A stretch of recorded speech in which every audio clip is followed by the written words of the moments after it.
اللہ تعالیٰ کی ذات نے قرآن شریف کے اندر ارشاد فرمایا، رمضان کے مہینے کے اندر قرآن کو نازل کیا گیا۔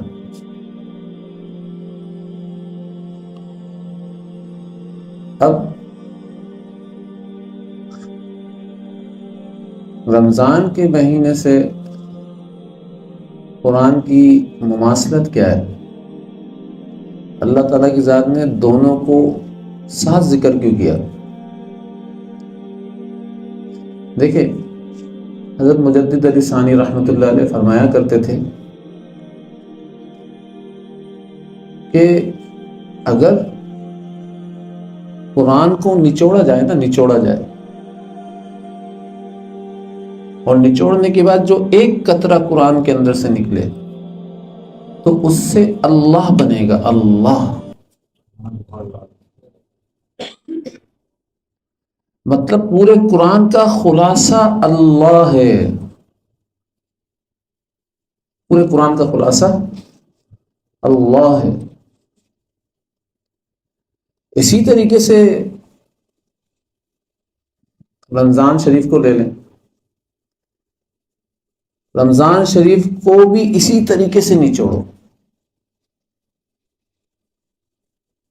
اور نچوڑنے کے بعد جو اس رمضان کے اندر سے ایک قطرہ نکلے گا وہ اللہ ہے۔ رمضان شریف کا بھی خلاصہ کیا ہے؟ اللہ ہے، اللہ، خلاصہ اللہ ہے۔ مقصد کیا ہے؟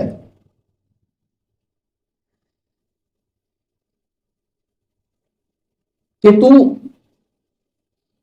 رمضان شریف کے اندر میرے قرآن کے حکموں کو فالو کرنا، اس کا اتباع کرنا، ایک ایک حکم کو پڑھنا، دیکھنا میں قرآن کے اندر بات کیا کر رہا ہوں، میں قرآن کے اندر تجھ سے بول کیا رہا ہوں۔